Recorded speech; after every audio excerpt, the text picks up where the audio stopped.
আর আল্লাহ পাক তো ওয়াদা করেছেন নবী সাল্লাল্লাহু আলাইহি ওয়াসাল্লামকে মেরাজের রাতে যে তোমার উম্মতের যে কোনো ব্যক্তি যদি শিরক না করে আমার সামনে হাজির হয় আমি তাকে মাফ করে দেব। একটা হাদিসে কুদসির মধ্যে এটাও আছে, হে আদম সন্তান, তুমি যদি আসমান এবং জমিন সমপরিমাণ গুনাহ নিয়ে আমার সামনে দাঁড়াও কিন্তু আমার সাথে কাউকে শরীক করনি, তাহলে আমি আল্লাহ তোমার সামনে আসমান জমিন সমান ক্ষমা নিয়ে দাঁড়াবো। আবার নবী সাল্লাল্লাহু আলাইহি ওয়াসাল্লাম সুপারিশ করবেন যার অন্তরে এক জাররা পরিমাণ ঈমান থাকবে তারা জান্নাতে যাবে। তাহলে কি কারণে 1999 জন মানুষ জাহান্নামে যাবে? উত্তরটা দেন দেখি। তাদের আমল নামায় কিসের পাপ থাকতে পারে? কিসের? এটা বোঝার জন্য কি পিএইচডি করার দরকার আছে? এখন দেখেন, কিছু মানুষ আছে যারা বলছে যে ঈসা ইবনে মারিয়াম আল্লাহর সন্তান, নাউজুবিল্লাহ। এটা শিরক নয়? এবং তাদের সংখ্যা পৃথিবীতে 700-800 কোটির মতো, নাকি আরো কম বেশি হবে? যারা চলে গেছে, যারা আছে এবং যারা আসবে। কিছু মানুষ বলছে ওজায়ের আলাইহিস সালাম আল্লাহর সন্তান, নাউজুবিল্লাহ। এরা হচ্ছে জিউস যারা এখন প্যালেস্টাইন দখল করে আছে। আর এই কথা বলতে আমাদের বুকে ভয় থাকা উচিত নয় যে ওইটা আমাদের জমি, তাদের জমি নয়। ওখানকার ঘটনা হচ্ছে এমন, একটা উপমা দিয়ে বোঝানো যায়। মনে করেন আপনি আপনার ঘরে বসে আছেন, আপনার দরজায় একজন মেহমান এসেছে। মেহমান নক করছে, ঠক ঠক ঠক। ভাই আমাকে একটু হেল্প করেন, আমি খাইনি অনেক দিন, আমার কাপড় নাই, আমার খাবার নাই, আমার থাকার জায়গা নাই, একটু আশ্রয় দেন। আপনি মাশাআল্লাহ মুসলিম, দয়া পরবশ হয়ে দরজা খুলে দিলেন, তাকে ড্রয়িং রুমে বসালেন, সুন্দর করে খাওয়ালেন, কাপড় দিলেন, রেস্ট করার জায়গা দিলেন। এবার সে সেখানে থাকতে থাকতে পরিকল্পনা করলো যে আপনাকে আপনার বাসা থেকে বের করে দিবে। একদিন আপনাকে ঘাট ধরে আপনার বাসা থেকে বের করে দিল, দিয়ে দরজার ভিতর থেকে লাগিয়ে দিল। এখন দরজার বাইরে দাঁড়িয়ে আপনি নক করছেন, আমার ঘর আমাকে ফেরত দাও, আমার ঘর আমাকে ফেরত দাও। আর এই ব্যক্তি বলছে আপনি জঙ্গি, আপনি সন্ত্রাসী।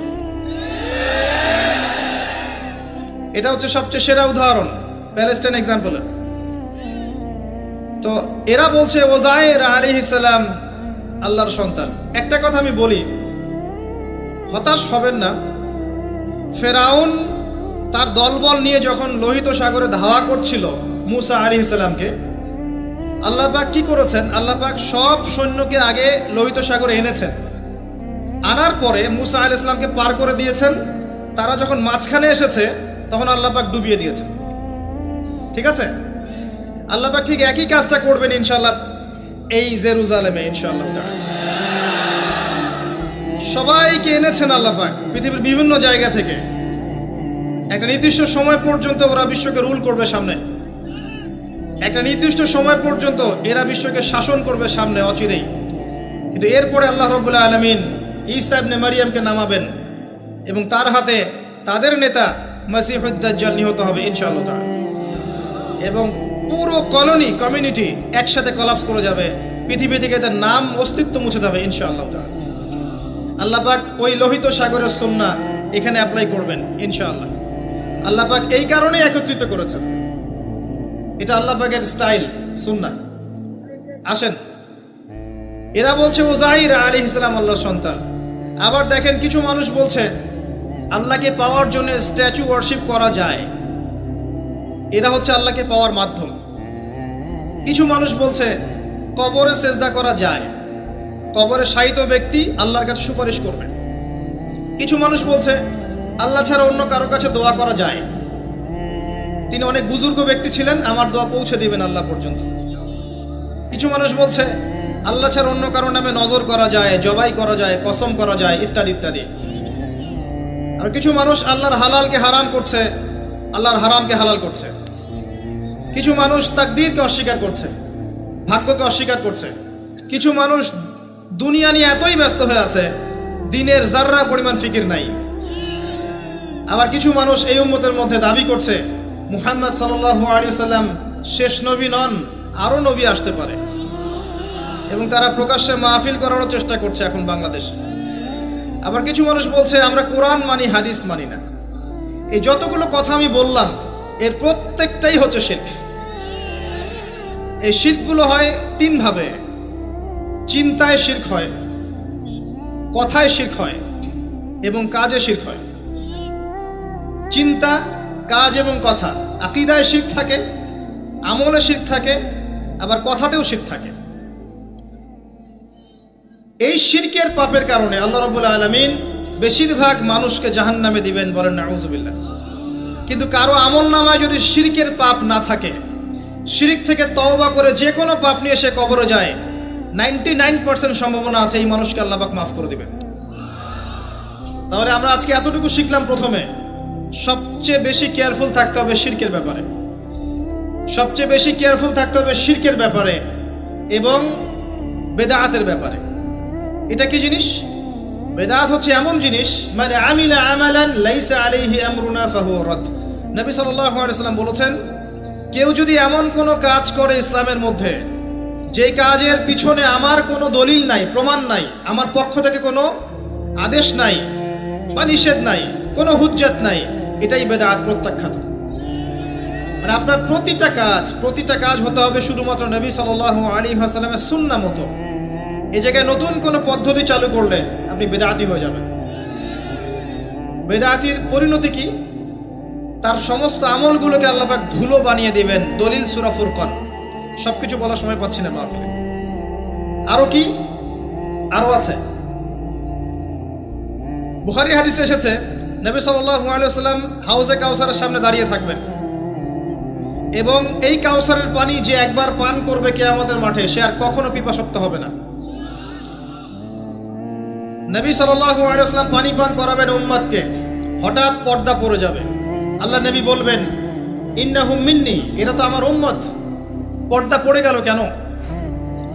তাকে জানানো হবে, ইন্নাকা লা তাদরি মা আহদাসা বা'দাক। হে নবী, আপনি জানেন না আপনার মৃত্যুর পর এরা আপনার শরীয়তের মধ্যে কত বেদাত চালু করেছিল। তো বেদাতীদের সম্পর্কে নবী সাল্লাল্লাহু আলাইহি ওয়াসাল্লাম বলবেন, সুহকান সুহকান লিমান গায়্যারা বা'দি, দূর হও যারা আমার দ্বীনের মধ্যে সংযোজন করেছে, দূর হয়ে যাও। নবীজি অভিশাপ দিবেন, নাউযুবিল্লাহ। আরেকটা মারাত্মক বিষয় হচ্ছে, বেদাত করতে থাকলে মানুষ তওবা করে না। একজন চোর তওবা করতে পারে, সে জানে এটা খারাপ কাজ। একজন জেনাকারী তওবা করতে পারে, সে জানে এটা খারাপ। একজন পতিতালয়ের মেয়ে তওবা করতে পারে, সে জানে এটা খারাপ। কিন্তু যে ব্যক্তি ইসলামের কাজ করছে ভালো মনে করে, সে মনে করছে এগুলো কল্যাণের কাজ, ভালো কাজ, সে কখনো তওবা করতে চাইবে না। এই কারণে বেদাতি শেষ পর্যন্ত তওবা করে না। অতএব শিরক আর বেদাতের এই পাপ থেকে দূরে থাকেন। এরপরে আমি সামনে যাই। আরেকটা মেজর জিনিস থেকে আমাদেরকে বেঁচে থাকতে হবে, সেটা হলো হারাম রিজিক। আজকে আমাদের রিজিকের যে সিস্টেমটা আছে, এর মধ্যে বেশিরভাগ পরিবারে হারাম রিজিক ঢুকে গেছে, বলেন নাউযুবিল্লাহ। কেউ সরাসরি হারাম, কেউ ঘুরিয়ে ফিরিয়ে হারাম। সবচেয়ে বড় মারাত্মক যে হারামটা ঢুকেছে, তার নাম হচ্ছে রিবা বা সুদ। ম্যাক্সিমাম আমরা সুদখোর। আমার কিসের দাড়ি টুপি এগুলো দেখার প্রয়োজন নাই, আমি নিজেও সুদখোর। কিভাবে? প্রত্যক্ষভাবে না হলে পরোক্ষভাবে। মনে করেন আমি একটা ফ্ল্যাটে ভাড়া থাকি, ফ্ল্যাটের মালিক আমার ভাড়ার টাকা দিয়ে তার ব্যাংকের লোন শোধ করে, পরোক্ষভাবে আমি সুদের সাথে সম্পৃক্ত আছি। আপনি বাঁচতে পারবেন না। এই জামানা সম্পর্কে নবী সাল্লাল্লাহু আলাইহি ওয়াসাল্লাম বলেছেন, এমন একটা জামানা আসবে যেই জামানায় মানুষ সুদ থেকে বেঁচে থাকতে পারবে না। যে বেঁচে থাকার চেষ্টা করবে তার গায়েও সুদের ছিটা ফোঁটা গিয়ে লাগবে, কোনো সন্দেহ নেই। এটা সেই জামানা, টপ টু বটম সব জায়গায় সুদ। আর জানি না এই আয়াতগুলো কোরআনে আছে কি না আদৌ, বা এগুলো মানুষকে শোনানো হয় কি না আদৌ। তা আমি আমার জায়গা থেকে চেষ্টা করছি। আল্লাহ বা কোরআনে বলেছেন, কে বলেছেন? আল্লাহ বলেছেন। আমি অনুবাদ করছি, আমি জাস্ট অনুবাদক। সূরা বাকারা 279 থেকে পড়া শুরু করেন। আল্লাহ পাক বলছেন, ইয়া আইয়ুহাল্লাযীনা আমানু, হে মুমিনগণ, তুমি যদি মুমিন হয়ে থাকো, হে মুমিনগণ, ইত্তাকুল্লাহ, তোমরা আল্লাহকে ভয় করো। ইত্তাকুল্লাহ, তোমরা আল্লাহকে ভয় করো।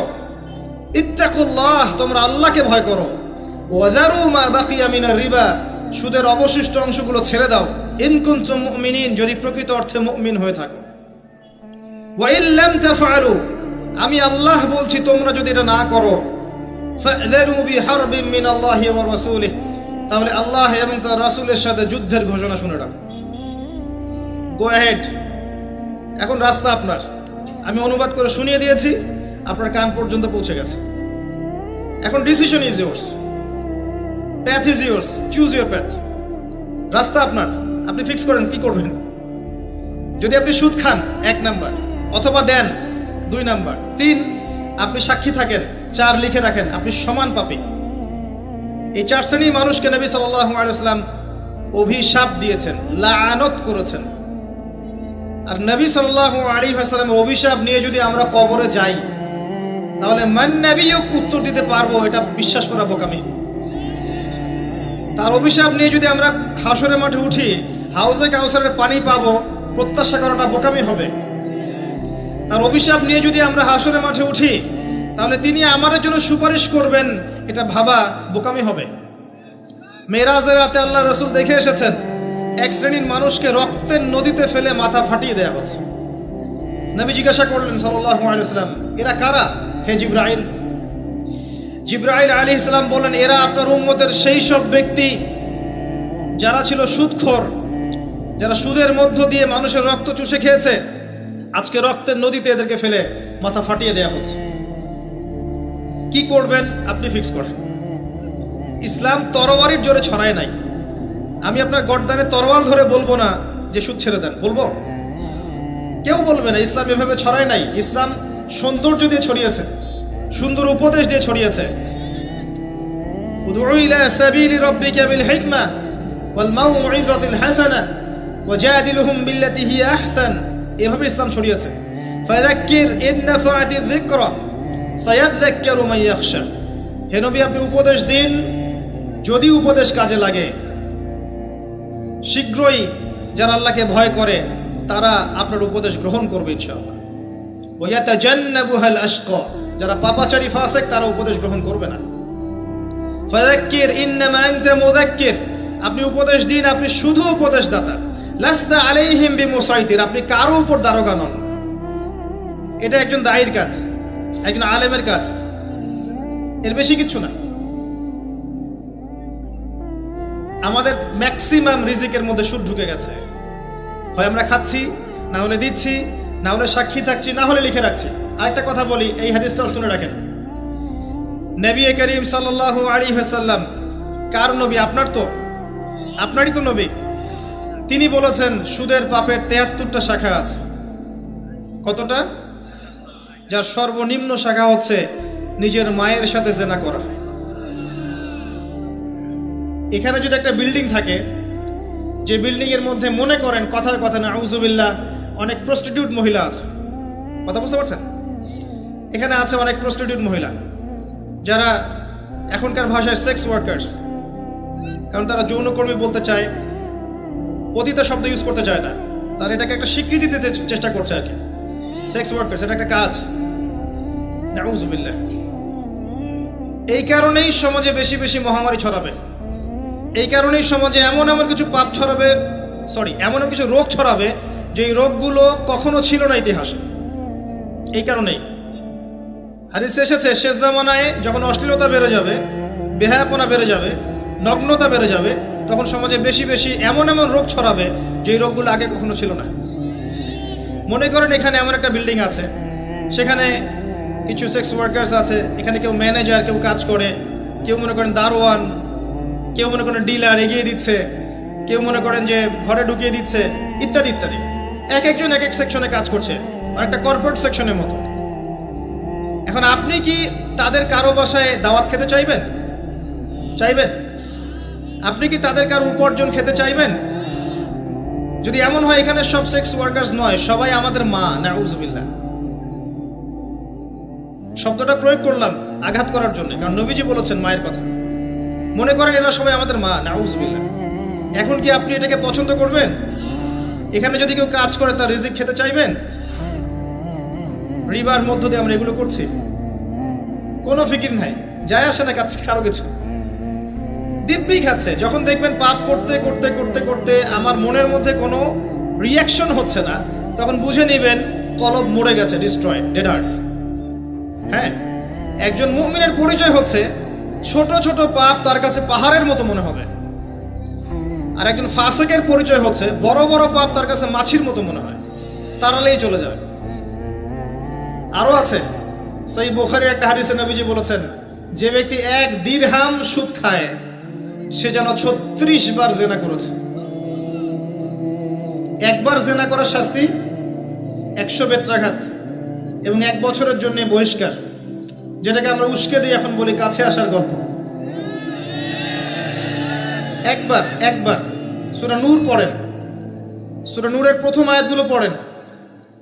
যদি কেউ জেনা করে একবার 100 বেত্রাঘাত এবং 1 বছরের জন্য বহিষ্কার।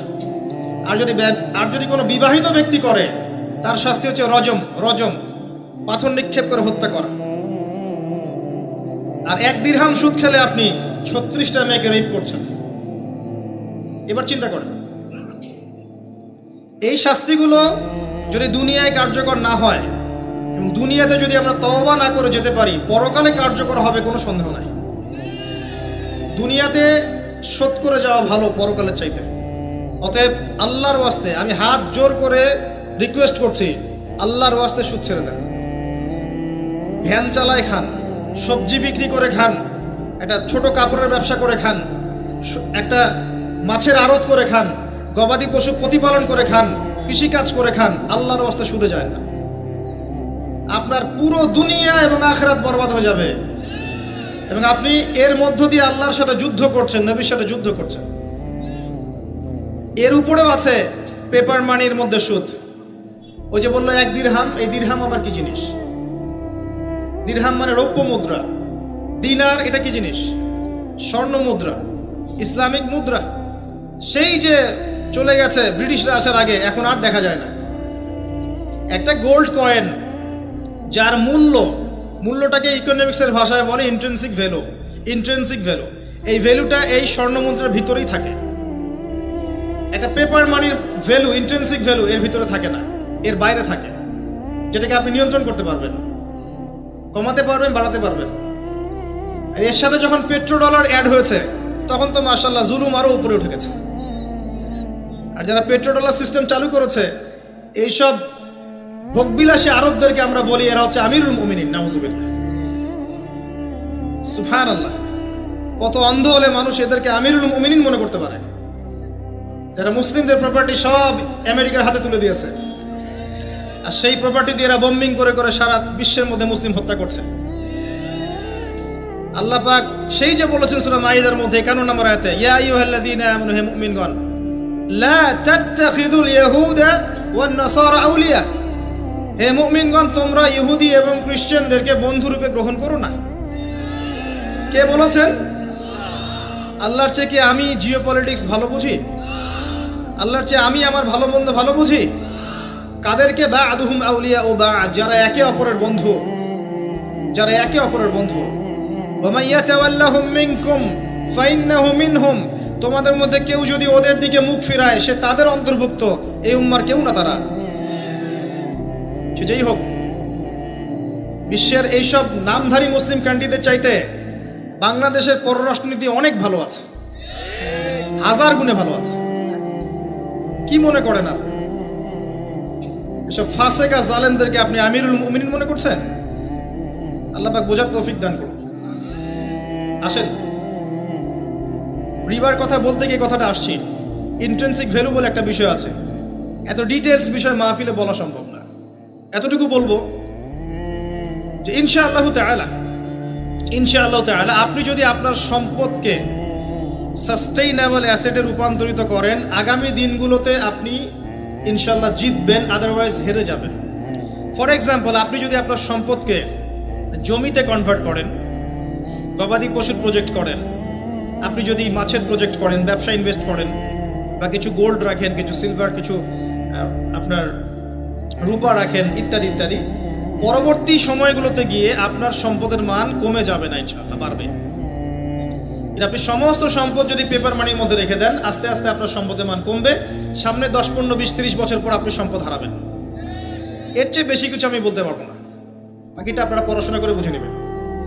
যেটা বলতে চাচ্ছি, ইকোনমিক সেকশনে আমরা সবাই মোটামুটি হারামের সাথে সম্পৃক্ত। এর পাশাপাশি আছে আবার ঘুষ, আছে না? না দিলে চাকরি হয় না, সুবহানাল্লাহ। আবার অনেক আলেম ফতোয়া দিচ্ছে এখন, তুমি যদি যোগ্য হয়ে থাকো কিন্তু তোমাকে জব দিচ্ছে না, তাহলে তোমার জন্য ঘুষ দেওয়া জায়েজ। সুবহানাল্লাহ, কত ঘুরিয়ে ফিরিয়ে জায়েজ করছি আমরা, আল্লাহ ভালো জানেন। যে নিবে আর যে দিবে সমান অপরাধী দুজন। একজন ব্যক্তি মাদক দ্রব্য সেবন করে, আরেকজন ব্যক্তি মাদক উৎপাদন করে, কেউ সেল করে, কেউ ডিস্ট্রিবিউট করে, সবাই অপরাধী না?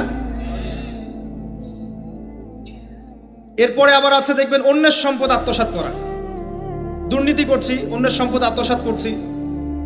অনেক সময় দিনের লেবাজেই, ধার্মিকতার লেবাজেই মানুষের সম্পদ লুটে পুটে খাচ্ছে।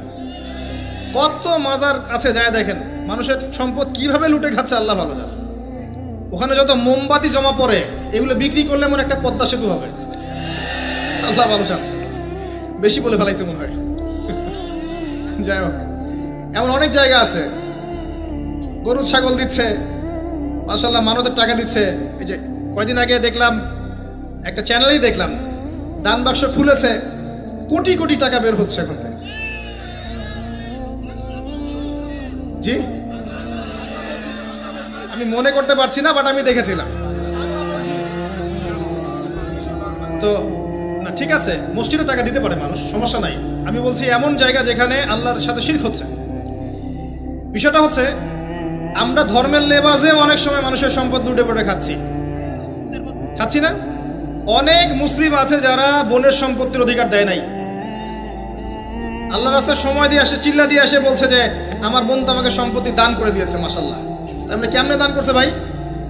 তো বলে আমি ওকে বলছি তুই যদি আমাকে দিস তো সওয়াব হবে। তো দিয়ে দিচ্ছে, মাশাআল্লাহ। তা বললাম যে আপনি মরার আগে ওটা তাকে সওয়াবের আশায় দিয়ে দিন, এই অবস্থায় মরেন না। আমরা অনেক সময় ধর্মের লেবাজেও মানুষের সম্পদ আত্মসাৎ করি, কোনো সন্দেহ নাই। আল্লাহ পাক আমাদেরকেও হেফাজত করুন, আমিন। এক কথায় বলতে চাই প্রিয় ভাইয়েরা, পরিবারের মধ্যে হারাম রিজিককে ঢুকতে দিয়েন না। হারাম রিজিক ঢুকলে পরে আপনার ইবাদত কবুল হবে না। আপনি ছোটখাটো কিছু করেন, হালাল রিজিক খান, অল্পতে আল্লাহ পাক সন্তুষ্ট হয়ে যাবেন ইনশাআল্লাহ তাআলা। আল্লাহ পাক তো বেশি কিছু চান না আমাদের কাছে। আল্লাহ পাক কি চান? আমরা তাকে ভালোবাসি, আমরা তার জন্য আমাদের ইবাদতগুলো ঢেলে দেই, তার সাথে শিরক না করি, তার নবীর সুন্নাহ মতো চলি, একটু হালাল খাই, একটু পর্দা করি, বাচ্চা কাচ্চাদেরকে ইসলামী আদর্শে বড় করি, পরিবারের আদর্শটা একটু ঠিক করি। এত বেশি কিছু কি আল্লাহ পাক চান আমাদের কাছে? আল্লাহ পাক কি আমাদের কলার ধরে জিজ্ঞাসা করবেন দুনিয়াতে ইসলামী খেলাফত কায়েম করে আসো নাই কেন? বলবেন না, এটা বলবেন না আল্লাহ পাক আমাদেরকে। কিন্তু যাকে আল্লাহ পাক ওই ক্ষমতা দিয়েছেন তাকে বলবেন তোমাকে ক্ষমতা দিয়েছিলাম, তুমি কেন করো নাই? কথা বুঝতে পারছেন? সবার জন্য সবকিছু না, আমরা সাধারণ মানুষ, সাধারণ মানুষের জন্য সাধারণ কাজগুলো যথেষ্ট। একটু পড়াশোনা করেন, আল্লাহ পাক তৌফিক দান করুন, একটু আমল করেন, একটু পর্দা করেন, একটু হালাল খান, তাওহীদে থাকেন, সুন্নতে থাকেন, নবীর মতো লাইফ কাটান, 5 ওয়াক্ত নামাজ পড়েন, সামর্থ্য হলে যাকাত দেন, রমজান মাসে রোজা রাখেন, সামর্থ্য হলে হজ করেন, ইনশাআল্লাহ আপনি জান্নাতি। একটা হাদিস আমি পড়েছি ফয়জুল কালাম বইয়ের মধ্যে, মাদ্রাসায় পড়ানো হয়, ক্লাসিক্যাল একটা বই, সবাই কিনতে পারেন। ফয়জুল কালাম অত্যন্ত চমৎকার হাদিসের একটা বই। এর মধ্যে একটা হাদিস আছে যেটা পড়ে শান্তি লাগে, মনে হয় যে না আশা আছে পরকালে বাঁচার। সেটা হচ্ছে নবী সাল্লাল্লাহু আলাইহি ওয়াসাল্লাম সাহাবীদেরকে বলছেন যে তোমরা সাহাবীরা এমন একটা যুগে বাস করছো যেই যুগে ইসলামের 10% কেউ যদি ছেড়ে দেয় সে ধ্বংস হয়ে যাবে। কথা বুঝতে পারছেন? সাহাবীদেরকে নবীজি বলছেন তোমরা এমন একটা যুগে বাস করছো যেই যুগে যদি ইসলামের 10% 1/10 কেউ ছেড়ে দেয় সে ধ্বংস হয়ে যাবে। কিন্তু তোমাদের পরে এমন একটা যুগ আসবে যেই যুগে মানুষরা যদি ইসলামের 10% ধরে রাখতে পারে সফল হয়ে যাবে। এটা সেই যুগ না? আপনার এই যুগে প্রতিটা সেক্টরেই ফিতনা। আপনার ধর্মে দেখবেন তাওহীদের মধ্যে শিরক, সুন্নতের মধ্যে বেদাত, আলেমদের মধ্যে বিভক্তি, কাদা ছোড়াছড়ি, গালাগালি, হিংসা বিদ্বেষ, পরশ্রী কাতরতা, কত কি দেখতে পাচ্ছেন। আপনি ধর্মের মধ্যে শিরক দেখছেন, বেদাত দেখছেন, অর্থনীতিতে হারাম দেখছেন, পরিবারের মধ্যে বস্তুবাদিতা দেখছেন, কি দেখছেন না? সমাজের মধ্যে জেনা দেখছেন, পর্নোগ্রাফি দেখছেন, ফ্রি মিক্সিং দেখছেন, ফ্যামিনিস্ট রেভলিউশন দেখছেন, নগ্নতা দেখছেন, কি দেখছেন না? অর্থনৈতিক জীবনে আপনি এগুলো দেখছেন, বৈশ্বিক জীবনে আপনি মারামারি, কাটাকাটি, রাহাজানি দেখছেন, হত্যা, রক্তপাত দেখছেন। কোন যুগে বসে আছেন আপনি? এই যুগে আপনি 10% আমল করেন, জান্নাতি হয়ে যাবেন ইনশাআল্লাহ। আল্লাহ পাক তৌফিক দান করুন, কবুল করুন। একটা বিষয় হচ্ছে আমল করা, একটা বিষয় হচ্ছে আকীদা পোষণ করা। আমি যদি আকীদা পোষণ করি যে ইসলামের মধ্যে, কোরআন এবং সুন্নাহর মধ্যে প্রতিটা বিষয়ের সমাধান আছে, এটা যদি আপনি বিশ্বাস করেন, এরপরে অল্প আমল করেন, কোনো সমস্যা নেই ইনশাআল্লাহ। কারণ আপনার আকীদা ঠিক আছে। আপনি আমল করতে পারেন নাই, কিন্তু আকীদা ঠিক ছিল। আপনি মেনে নিয়েছেন লা ইলাহা ইল্লাল্লাহ, কোনো ইলাহ নেই আল্লাহ ছাড়া, মুহাম্মাদুর রাসূলুল্লাহ, কোরআন হুজ্জাতুল্লাহ, কোরআন আল্লাহর হুজ্জা, সুন্নাহ তরিকাতুন নবী, এটা আল্লাহর নবীর তরিকা। এগুলোর মধ্যে সব কিছুর সমাধান আছে, এটা আপনি মেনে নিয়েছেন মন থেকে। এবার আমল করতে গিয়ে আপনি পারছেন না। নামাজ পড়ছেন 5 ওয়াক্ত, হয়তো পরিবারটা ঠিক মতো করতে পারছেন না, চেষ্টা করছেন, হালালে থাকার চেষ্টা করছেন, কখন কখন হারাম ঢুকে যাচ্ছে, আপনি চেষ্টা চালিয়ে যাচ্ছেন ক্রমবর্ধমানভাবে, কিন্তু আপনি আকীদা রাখেন এটাই চূড়ান্ত, এটাই সঠিক, ইনশাআল্লাহ আল্লাহ পাক আপনার সব গুনাহ মাফ করে দিবেন। আরেকজন ব্যক্তি আকীদাই রাখে না, সে মনে করে ইসলাম ওই যুগে চলতে, ওই যুগে চলে না। সে মনে করে কোরআন এবং সুন্নাহ সবকিছু নাই, আমার মস্তিষ্ক প্রসূত বুদ্ধি সবকিছু। কেউ মনে করে সায়েন্সই সবকিছু, কেউ মনে করে মানব রচিত বিধানই সবকিছু। কেউ যদি এগুলোকে চূড়ান্ত মনে করে, তখন আমল আর কাজে আসবে না। এই বাতিল আকীদা নিয়ে বেশি বেশি আমল করেও লাভ নাই। আকীদা আগে স্পষ্ট করতে হয়, পরিষ্কার করতে হয়। আল্লাহ পাক আমাদেরকে পরিচ্ছন্ন আকীদা দান করুন, আমিন। রিজিকের ব্যাপারে প্রিয় ভাইরা সচেতন হয়ে যান। এরপরে চলে আসেন একটা মৌলিক জায়গায় আসবো, ফ্যামিলি। এখানে মা বোনরা আছেন, এখানে অনেক যুব সমাজের তরুণ তরুণীরা আছে, আমাদের পিতৃমহ অনেক আমাদের পিতামহরা আছেন। এটা একটা ভালো সুযোগ এই পরিবার সম্পর্কে দুটো মৌলিক কথা বলার জন্য। আমি অনেক দিন থেকে চাচ্ছিলাম এমন একটা পরিবেশ। লিসেন ভাই, আল্লাহ পাক একটা আয়াতে বলেছেন, সূরা তাহরিম আয়াত নাম্বার 6, ইয়া আইয়ুহাল্লাযীনা আমানু, হে মুমিনগণ, কু আনফুসাকুম, নিজে জাহান্নামের আগুন থেকে বাঁচো, ওয়া আহলিকুম নারা, তোমার পরিবার বর্গকে বাঁচাও, আলাইহা মালাইকাতুন গিলাজুন শিদাদ, যেই জাহান্নামে কঠোর মনের ফেরেশতা আছেন, লা ইয়াসুনাল্লাহা মা আমারহুম ওয়া ইয়াফআলুনা মা ইউমারুন, আল্লাহ পাক তাদেরকে যে আদেশ করেন সে আদেশ পালনে তারা বিন্দুমাত্র ভূক্ষেপ করে না, মানে বিন্দুমাত্র গাফেলতি করে না। আল্লাহ পাক ভয় দেখাচ্ছেন জাহান্নামে এমন ফেরেশতা আছেন, আল্লাহ যা আদেশ করবেন তাই করবে। এই জাহান্নাম থেকে নিজে বাঁচো, পরিবার বর্গকে বাঁচাও। নিজে বাঁচবো কিভাবে? আমি বলে দিয়েছি কিভাবে। আপনি জ্ঞান অর্জন করবেন, আমল করবেন, হালাল খাবেন, তাওহীদে থাকবেন, সুন্নতে থাকবেন, ইনশাআল্লাহ বেঁচে যাবেন। পরিবার বর্গকে বাঁচাবেন কিভাবে? আসেন শুরু করি, শুরু থেকে। শুরুটা হবে আপনার বিয়ে দিয়ে।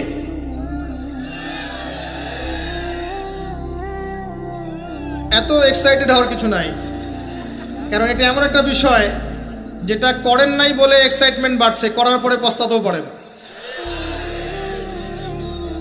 এটা এমনই দিল্লি কা লাড্ডু, যে খাবে সেও পস্তাবে, যে খাবে না সে বেচারাও পস্তাবে। তবে আপনারা খেয়ে পস্তান, আলহামদুলিল্লাহ। এমনভাবে শুরু করেন না পরিবারটা যে আপনি একজন তরুণী, আপনি একজন তরুণ, বিয়ে করছেন, বিয়ের সময়ে দিনদারিতা বাদ দিয়ে অন্য কিছু দেখতে যায় না। যদিও বা অর্থ সম্পদ, বংশমর্যাদা, সৌন্দর্যের কথা হাদিসে এসেছে, হাদিসটা এমন নয় যে তোমরা 4টা গুণ দেখেই বিয়ে করবো, এমন নয়। হাদিসটা এমন নয়, অনুবাদটা অনেকেই ভুল করে, অনেকেই ভুল করে। হাদিসে বলা হয়নি কখনো 4টা গুণ দেখেই বিয়ে করো, এটা নয়। বরং বলা হয়েছে 4টা গুণ দেখে বিয়ে করা হয়। কথা কি বুঝতে পারছেন? কেউ এটা দেখে, কেউ এটা দেখে। তোমরা দিনদারিতা দেখো, না হলে তোমাদের হাত ধুলোয় ধূসরিত হবে। হাদিসটা এমন। এক্ষেত্রে কি আমরা বলবো, প্রথমত বিয়েটাকে সহজ করে দেন। বিয়েটাকে সহজ না করলে সমাজে জেনা বাড়তে থাকবে, এবং জেনা বাড়ার কারণ আছে। যখন পর্নোগ্রাফিটাতে ফ্রি অ্যাক্সেস দেওয়া হয়েছে, মানুষ রাতের বেলা পর্ন দেখতে পারে, কেউ বাধা দেওয়ার নাই। উপরের সেকশন থেকে কিন্তু এটাকে বন্ধ করে দেওয়া যেত। পৃথিবীর অনেক কান্ট্রি আছে যেখানে অনেক কিছু চলে না। চাইনিজরা ফেসবুক ইউজ করে না, করে? ওরা কি উন্নত জাতি না? ওরা তো এখন আমেরিকাকে যদি বলে ওঠো উঠবে, আমেরিকাকে বসতে বলে বসবে। ওরা এমন জায়গায় চলে গেছে। ওই ইউক্রেন ইস্যু নিয়ে আমেরিকা আর ন্যাটো আর এই ব্রিটেন আর ফ্রান্স আর ইসরায়েল কিছুই করতে পারবে না ইনশাআল্লাহ। বিকজ এখানে একটা বড় অ্যালায়েন্স আছে চায়না এবং রাশিয়ার, কিছুই করতে পারবে না। কারণ এর উদ্দেশ্য, যে উদ্দেশ্যে এটা কাজ করেছিল তারা, এটা তো সফল হবে না তারা ইনশাআল্লাহ। আজকের টপিক এটা না, আমি এদিকে যাচ্ছি না। মূল বিষয়টা হচ্ছে যে সহজ করতে হবে বিয়েটাকে। উপযুক্ত বয়স হয়ে গেলেই একটা উপার্জনের সোর্স খুঁজবেন আগে। বেকার অবস্থায় বিয়ে করতে যায় না, উপার্জনের সোর্স খুঁজবেন, তারপরে আপনি আপনার পরিবারকে বলবেন আমার বয়স হচ্ছে, আমাকে বিয়ে দাও। এবার আসেন, বিয়ের সময় দিনদারিতা ছাড়া অন্য কিছু দেখতে যায় না। এরপরে যদি সে সুন্দর হয় বা সুন্দরী হয় বা ভালো বংশের হয়, অথবা দেখা যায় যে ভালো টাকা পয়সা ওলা ইত্যাদি ইত্যাদি, এটা আপনার নূরুন আলা নূর, এটা বোনাস। কিন্তু এগুলো যদি নাও থাকে, শুধু দিনদারিতা থাকে, আপনি রাজি হয়ে যান।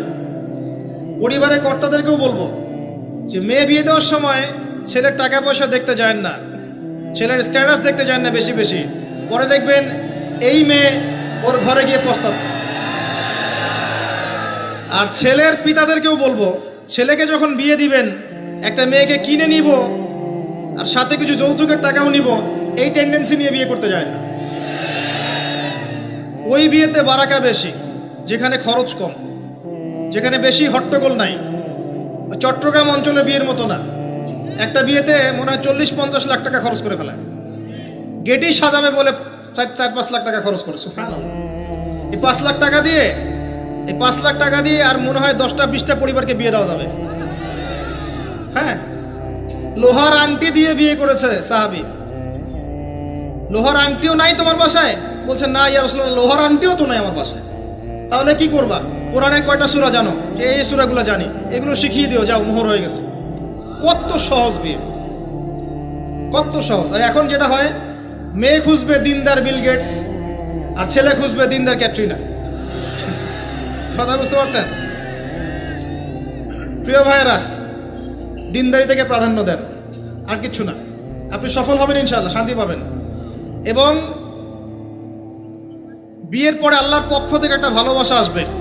যদি আপনি দেখেন যে আপনার স্ত্রী খাদিজা রাদিয়াল্লাহু আনহার মতো, আয়েশা রাদিয়াল্লাহু আনহার মতো, হাজেরা আলাইহিস সালামের মতো সবর করেনেওয়ালা, যে আপনাকে দিনের পথে এগোতে সাহায্য করে, তাহলে আর অন্যদিকে চোখ দেওয়ার দরকার নাই, রাজি হয়ে যান। এরপর আপনার পরিবার শুরু। এখানে উভয়ের মাঝে হৃদ্যতা, ভালোবাসা থাকতে হবে। তবে আরেকটা কথা বলে রাখি, সবাই মনোযোগ দিয়ে কথাটা শোনেন। একটা পরিবারের ভিত্তি শুধু ভালোবাসা দিয়ে টিকে থাকে না। একটা পরিবারের ভিত্তি টিকে থাকে আপোষের বিশ্বাসের উপরে। একে অপরকে বিশ্বাস করতে শিখতে হবে, একে অপরকে শ্রদ্ধা করতে হবে, একে অপরের সম্মান দিতে জানতে হবে। আপনাকে আপনার স্ত্রীকে আপন মনে করতে হবে, আপনাকে আপনার স্বামীকে আপন মনে করতে হবে। বাইরের মানুষ আপন নয়, এরা আপন আপনার। একজন একজন লেবাস, পোশাক। এরপরে আপনি মোহর শোধ করেন, আপনি সন্তান সন্ততি নেন, সন্তান সন্ততিদেরকে আল্লাহর এবং তার রাসূলের আদর্শে বড় করে তোলেন। পরিবারের মধ্যে তালিম চালু করেন, তালিম। পরিবারের মধ্যে তাওহীদ রাখেন, সুন্নত রাখেন, একসাথে খেতে বসেন। স্ত্রীকে হাদিয়া দেন, স্ত্রীকে গিফট দেন, তাকে মাঝে মাঝে ঘুরতে নিয়ে যান, তাকে নিয়ে রিফ্রেশমেন্টে যান, তাকে সময় দেন, তাকে টাইম দেন, তাকে সময় দেন। নবী সাল্লাল্লাহু আলাইহি ওয়াসাল্লাম আয়েশা রাদিয়াল্লাহু আনহার কোলে মাথা রেখে কোরআন তেলাওয়াত করতেন। তার সাথে চাঁদনি রাতে দৌড়েছেন এবং চাঁদ দেখেছেন, সফর করেছেন, রাতের বেলা হেঁটেছেন, সময় দিয়েছেন, খালি পায়ে হেঁটেছেন। সময় দেন। এখন এমন একটা অবস্থা যে পুরুষদেরকে মনে করা হয় যে তারা হচ্ছে মানি মেকিং মেশিন, তারা খালি টাকা পয়সা মেক করবে, আর স্ত্রীরা হচ্ছে ওই চুলা ঠেলবে সারাদিন। আমরা এমন মনে করে নিই আর কি। আবার এই যে ফ্যামিনিস্ট রেভলিউশন যখন থেকে আসছে, ফ্যামিনিস্ট রেভলিউশন কি জিনিস? দাজ্জালের ফলোয়ার্স আর কি, যে মেয়েদেরকে আপনি ঘরে রাখতে পারবেন না। তো তারা যখন থেকে এসেছে, ইমার্জ করেছে, তখন থেকে তার একটা কনসেপ্ট দিয়েছে যে পুরুষ আর নারী একে অপরের প্রতিদ্বন্দ্বী। দেখবেন প্রতিদ্বন্দ্বিতামূলক কথাবার্তা বলে। স্বামীর মুখের উপর তর্ক করতে যাবেন না। স্বামীকে বাইরের অনেকগুলো বিষয় ফেস করতে হয়। একজন স্বামী মনে করেন প্রশাসনে চাকরি করে, তাকে তার ডিউটি ফেস করতে হয়, তার বসকে মেনটেন করতে হয়, তার এগুলো সামলাতে হয়, তাকে বাজারঘাট করতে হয়। সারাদিন পরিশ্রম করে সে বাসায় ঢোকার পরে আপনি মুখটা গোমরা করে বসে থাকেন। স্বামী আহলান সাহলান করেন না, তাকে একটু আদর করেন না, মহব্বত করেন না, তো অটোমেটিকলি তো আপনার দিক থেকে তার মনটা চলে যাবে অন্যদিকে, স্বাভাবিক। আপনি আপনি আপনার স্বামীর জন্য সাজেন না, বাইরের মানুষের জন্য সেজে গুজে আপনি মার্কেটে যান। প্রবলেম সেগুলা। এরা মনে করে স্বামী স্ত্রী একে অপরের প্রতিদ্বন্দ্বী, অথচ এরা একে অপরের পরিপূরক, একে অপরের পরিপূরক। উভয় হৃদ্যতা ভালোবাসায় পরিবার গড়ে ওঠে। যে পরিবারের মধ্যে হৃদ্যতা ভালোবাসা আছে, ওই পরিবারের বাচ্চা কাচ্চারা দেখবেন বড় আলেম হবে, বড় নেতা হবে, বড় বড় কিছু হবে ইনশাআল্লাহ। যেখানে এগুলো নাই, ওই ওই সন্তানরা বড় হয় হতাশার মধ্যে, কাজের বুয়ার কাছে, ডে কেয়ার সেন্টারে। এরা তো বড় হয়ে জঙ্গি হবেই, সন্ত্রাসী হবেই, স্বাভাবিক। ভালো প্যারেন্টিং দিতে পারে নাই। এরকম না বিষয়টা। সময় দিতে হবে, একে অপরের দায়িত্ব বুঝতে হবে, আপোষের মধ্যে বিশ্বাস থাকতে হবে, ভালোবাসা থাকতে হবে এবং সবরের মানসিকতা থাকতে হবে। মেয়েদের ব্যাপারে বলাই হয়েছে তারা বাঁকাহার, অতএব চাপ দিতে যায় না, ভেঙে যাবে। চাপ দিতে যায় না, ভেঙে যাবে। ওই অবস্থায় ছেড়ে দিলে ওই অবস্থায় থেকে যাবে। একটা কথা আমি বলি, আমি শিখেছি আমার লাইফ থেকে, আল্লাহ পাকের প্রতিটা সৃষ্টি এক একটা রূপক মেসেজ দিচ্ছে।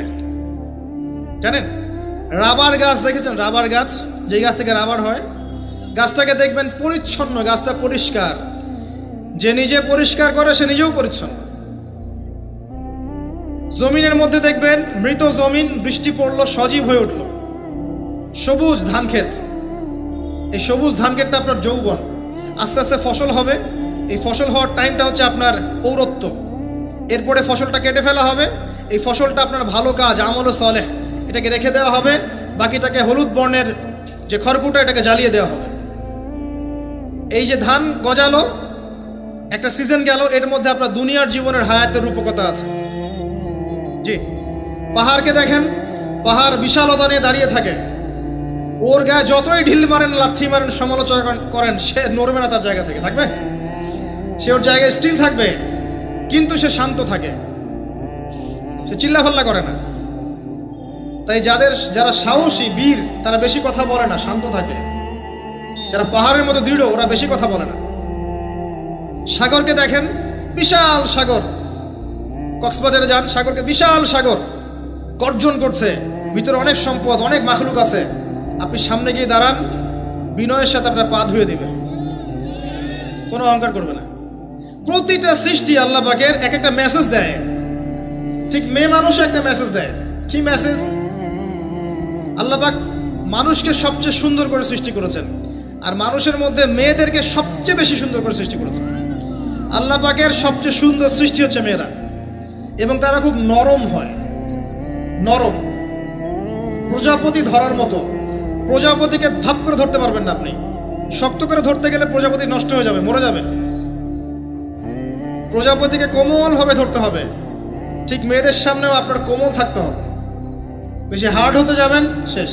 আমি আপনার গার্লফ্রেন্ডের সামনে কোমল হতে বলি নাই, আপনার ওয়াইফের সামনে হতে বলেছি।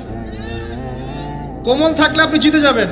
দেখবেন দুনিয়ার চিল্লা ফাল্লা করছে আপনার বাসায়, আপনি চুপচাপ আছেন, পাহাড়ের মতো কোমল আছেন। 5 মিনিট পর দেখবেন নিজেই ঠান্ডা হয়ে এসে বলছে, আচ্ছা সরি, ভুল হয়ে গেছে। আর যদি আপনি চিল্লা ফাল্লার কাউন্টার দিতে যান, তাহলে দেখবেন সুটকেস গোছানো শেষ, বাবার বাড়ি চলে গেছে। ডিল করা খুব ডিফিকাল্ট। এখানে আপনাকে খুবই সবরের পরিচয় দিতে হবে। আল্লাহ পাক বোঝার তৌফিক দান করুন। আর আমরা মা বোনদেরকে রিকোয়েস্ট করব, 4টা মূলনীতি মেনে কাপড় চোপড় পরবেন। আপনার কাপড়টা এমন হবে না যে কাপড়টা পরলেও অঙ্গ প্রত্যঙ্গ দেখা যায়, বোঝা যায়, এমন হবে না। কাপড়টা এমন হবে না এত টাইট ফিটিং যে আপনার অঙ্গের উঁচু নিচু অবয়ব বোঝা যায়, এমন হবে না। কাপড়টা এমন হবে না যেটা অমুসলিমদের পোশাক, আর কাপড়টা এমন হবে না যেটা পুরুষদের পোশাক। এই মূলনীতিগুলো মেনটেন করে কাপড় পরবেন ইনশাআল্লাহ। এছাড়াও মেয়েদের কথায় পর্দা আছে, চলনে পর্দা আছে, ওঠা বসায় পর্দা আছে। নামাজ পড়ার সময় তাদেরকে কিছুটা শালীনভাবে নামাজ পড়তে হয়। তাদের চোখের দৃষ্টির মধ্যে পর্দা আছে। এগুলো কে শিখাবে এখনকার মেয়েদেরকে? সবসময় বিজি দেখবেন, নতুন কোন সিরিয়াল আসছে, নতুন কোন ফ্যাশন আসছে, নতুন কোন পার্লারে কি আসছে, কোন কাটিং আসছে, কোন নায়িকা আসলো। ওই যে বাংলাদেশে কোন এক নায়িকা আসছে, তাই নিয়ে মিডিয়াতে এমন তোলপাড়, মনে কি নাকি একটা অবস্থা। আল্লাহর কাছে তোমার কি মূল্য আছে? হে আল্লাহর কাছে তোমাদের কি মূল্য আছে? তোমরা কি 5 ওয়াক্ত নামাজ পড়ো? তোমরা কি পর্দা করো? তোমাদের মধ্যে হায়াবোধ কিছু আছে? তোমরা মানুষকে ভালো কিছু শেখাও? সমাজকে ভালো কিছু দাও, শালীন কিছু দাও। আল্লাহর কাছে তোমাদের কি মূল্য আছে? নবী সাল্লাল্লাহু আলাইহি ওয়াসাল্লাম তো জাহান্নাম দেখে এসে এই কথাটাই বলেছেন, আমি জাহান্নাম দেখে আসলাম, সেখানে বেশিরভাগ অধিবাসী হচ্ছে মেয়ে, নারী। কি কারণ? তারা এমন কাপড় চোপড় পরে বাইরে ঘুরতো, যেই কাপড় পরেও তারা নগ্ন থাকতো। আমি কি ব্যাখ্যা করতে হবে? আপনি দেখতে পারেন না? এবং তারা স্বামীর সাথে কুফরি করত।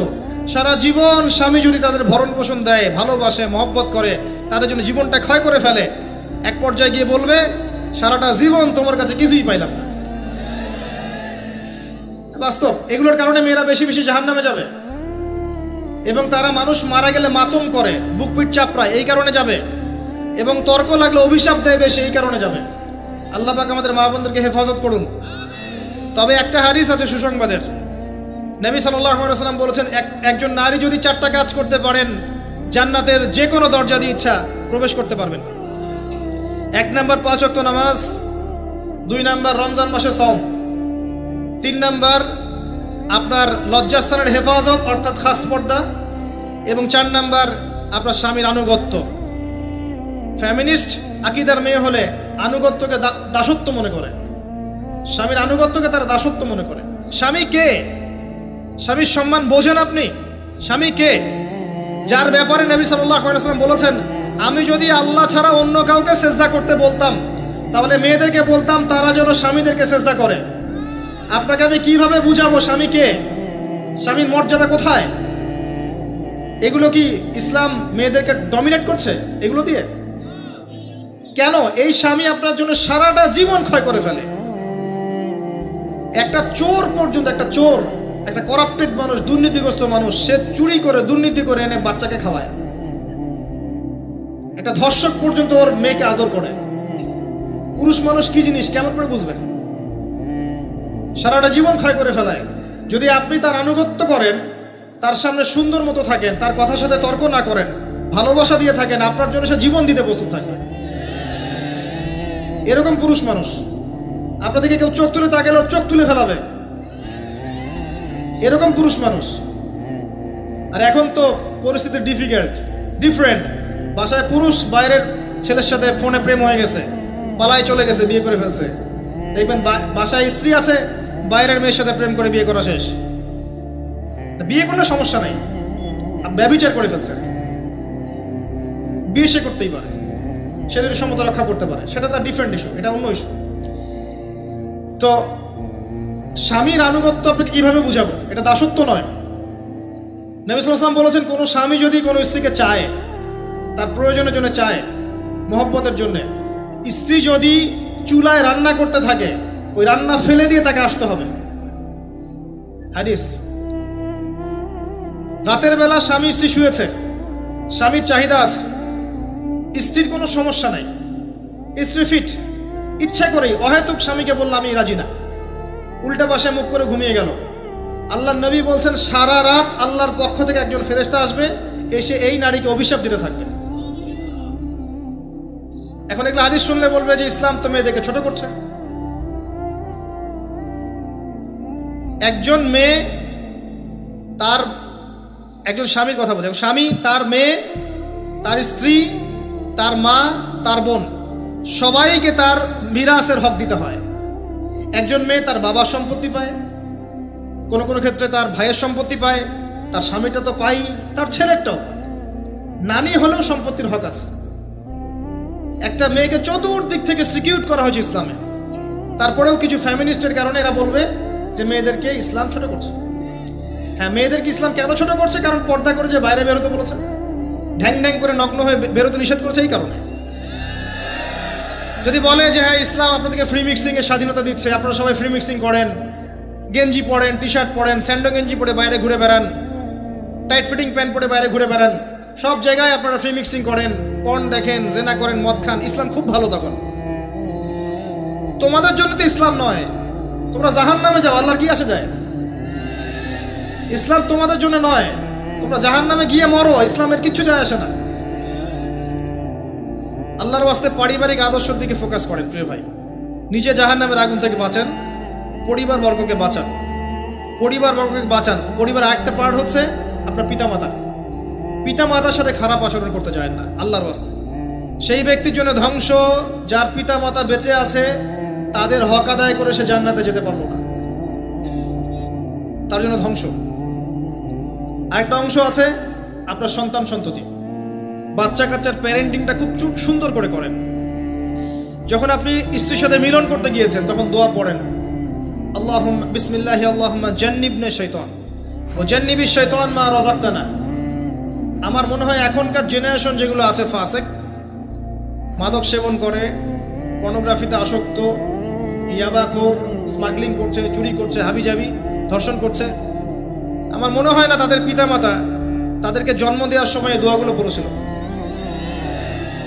কারণ পিতামাতাকে দোয়া পড়লে ওই সন্তানকে শয়তান স্পর্শ করতে পারে না। সন্তান হবে, সন্তান ছেলে হোক মেয়ে হোক, আপনার এটা নিয়ে মন খারাপ করার কিছু নাই। একজন কন্যা সন্তানকে লালন পালন করে সৎপাত্রে পাত্রস্থ করলে এই মেয়ে পরকালে আপনার জন্য জাহান্নামের আগুন থেকে ঢাল হয়ে যাবে।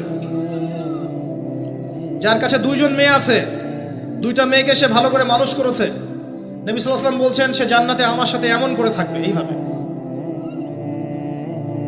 কেউ যদি বিধবার দায়িত্ব নেয়, সেও নবী সাল্লাল্লাহু আলাইহি ওয়াসাল্লামের সাথে এইভাবে থাকবে। এতিমের দায়িত্ব নেয়, এইভাবে থাকবে। ফ্যান্টাসিতে ভুগছেন, একটা এতিম মেয়েকে বিয়ে করেন, একটা অসহায় তালাকপ্রাপ্ত মেয়েকে বিয়ে করেন, একটা বিধবা মেয়ে যার স্বামী মারা গেছে, কেউ নাই দেখার, তাকে বিয়ে করেন, তারপরে বোঝা যাবে আপনার মধ্যে কতটুকু দিন আছে। আর বর্তমান সভ্যতা আমাদের কি সমাধান দিবে? সবাই যদি দিনদার একটা করে ক্যাটরিনা খোঁজে, এই এতিম, এই বিধবা, এই যাদের দেখার কেউ নাই, এই মেয়েগুলা কি রাষ্ট্রের সম্পত্তিও থাকবে? এদের দায়িত্ব কে নিবে? পুরুষরা যদি দায়িত্ব না নেয়, কে দায়িত্ব নিবে? এখন কেউ যদি ওদের দায়িত্ব নিতে যায়, তখন তাকে আবার খারাপভাবে উপস্থাপন করা হয়, এই ব্যক্তির মনে হয় চরিত্র খারাপ। কিন্তু এদিকে বাইরে 10টা জেনা করে বেড়াচ্ছে, কোনো সমস্যা নাই, এগুলোকে উস্কায়। এইসব জাহেলদের জন্য ইসলাম নয়। ইসলামের প্রতিটা বেসিক ফান্ডামেন্টাল মানবতার কল্যাণের জন্যই।